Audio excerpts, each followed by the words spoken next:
Hello guys, आज हम लोग बात करेंगे oxidation state of phosphorus in H3PO2। तो H3PO2 क्या होता है हमारा हाइपोफास्फोरस एसिड, और H3PO3 क्या होता है आर्थोफास्फोरस एसिड। H3PO4 क्या होता है हमारा आर्थोफास्फोरिक एसिड। तो हाइपोफास्फोरस एसिड, आर्थोफास्फोरस एसिड और आर्थोफास्फोरिक एसिड में हम लोग फास्फोरस की ऑक्सीडेशन स्टेट निकालेंगे। तो सबसे पहले हमें यहाँ पे दिया हुआ है हाइपोफास्फोरस एसिड, तो इसमें हमें फास्फोरस की ऑक्सीडेशन स्टेट निकालनी है। तो पहले हम लोग इसका स्ट्रक्चर ड्रॉ कर लेंगे। तो ये रहा हमारा P। सिंस हम जानते हैं फास्फोरस का इलेक्ट्रॉनिक कन्फिग्रेशन, इसका एटॉमिक नंबर कितना होता है 15। तो अगर जब हम इसका इलेक्ट्रॉनिक कन्फिग्रेशन लिखेंगे तो 1s2, 2s2, 2p6, 3s2, 3p3 आएगा। और इसमें 3d जो होगा वो क्या रहेगा वैकेंट, 3d में 0 इलेक्ट्रॉन है। तो ऑक्टेट रूल क्या कहता है कि अगर किसी का सब शेल क्या हो वैकेंट हो, ऑर्बिटल वैकेंट है, तो वो अपने ऑक्टेट का क्या कर सकता है अष्टक का विस्तार कर सकता है, यानी उसका ऑक्टेट जो होता है वो एक्सपेंड हो सकता है, उसमें 8 से ज़्यादा इलेक्ट्रॉन रह सकते हैं। तो फास्फोरस में डी वैकेंट है, तो ये इसमें ऑक्टेट का ये अपना क्या कर सकता है विस्तार, यानी इसका ऑक्टेट एक्सपेंड हो सकता है। तो इसमें ऑक्सीजन डबल बॉन्ड द्वारा जुड़ता है यहाँ पे, और एक H 2 H हमारे ऐसे ही रहते हैं, ऐसे जुड़ते हैं, और एक क्या जुड़ा होता है OH जुड़ा होता है।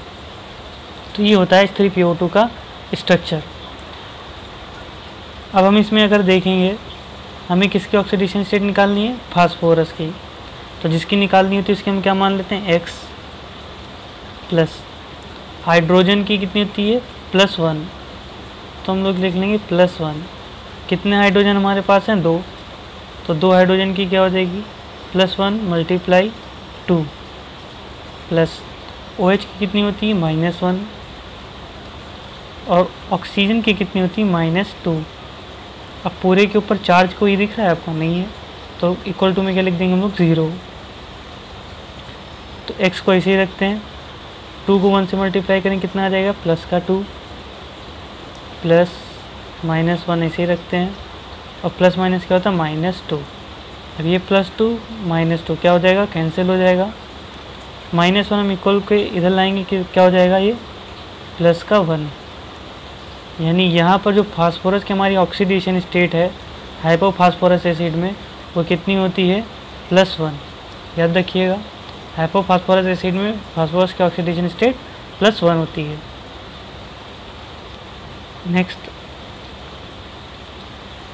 हम लोग निकाल रहे हैं आर्थोफास्फोरस एसिड में, इसका भी स्ट्रक्चर ड्रॉ कर लेते हैं। तो इसमें भी एक फास्फोरस और ऑक्सीजन डबल बॉन्ड द्वारा जुड़ा होता है। इसमें 2 OH होते हैं इस तरीके से, और एक H जुड़ा होता है।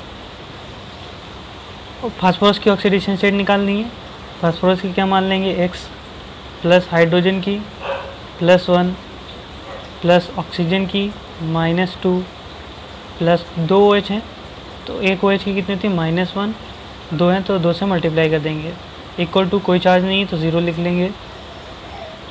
X +1 रहेगा, प्लस माइनस क्या हो जाएगा -2 और -2 plus minus minus equal to 0। -2 क्या हो जाएगा -4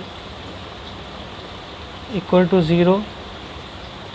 अब माइनस प्लस क्या होता है माइनस होता है, कितना आ जाएगा हमारा x -3 इक्वल टू 0। -3 को इक्वल के इधर लाएंगे किसका हो जाएगा +3, यानी यहाँ पे हमें फास्फोरस की ऑक्सीडेशन स्टेट कितनी है +3, यानी आर्थोफास्फोरस एसिड में फास्फोरस +3 ऑक्सीडेशन स्टेट में होता है। नेक्स्ट देखते हैं, अब ये क्या हमारा फास्फोरिक एसिड। तो अब इस आर्थोफास्फोरिक एसिड में फास्फोरस की निकालनी है, स्ट्रक्चर ड्रॉ करेंगे पहले, एक ऑक्सीजन डबल बॉन्ड से और 3 OH इसमें जुड़े होते हैं। याद रखिए हाइपोफास्फोरस में 1 OH, आर्थोफास्फोरस में 2, फास्फोरस में 2 और फास्फोरिक एसिड में 3 OH होते हैं। तो जिस फास्फोरस की निकालनी एक्स मान लेंगे, प्लस ऑक्सीजन की -2 प्लस 3 इंटू OH की कितनी होती है -1, 3 OH है तो 3 से मल्टीप्लाई कर देंगे, कोई चार्ज नहीं, इक्वल टू 0। एक्स -2 हो जाएगा, plus minus minus 3 into -1 3 plus minus minus equal to 0। -2 minus से क्या हो जाएगा -5 इक्वल टू 0। -5 को इक्वल के दिल जाएंगे, किसका हो जाएगा प्लस का 5। यानी यहाँ पे हमारे जो फास्फोरस की ऑक्सीडेशन स्टेट आई है वो क्या है +5। तो याद रखिएगा कि H3PO2 में फास्फोरस की ऑक्सीडेशन स्टेट +1, H3PO3 में फास्फोरस की ऑक्सीडेशन स्टेट +3 और H3PO4 में फास्फोरस की ऑक्सीडेशन स्टेट +5 होती है। Thank you.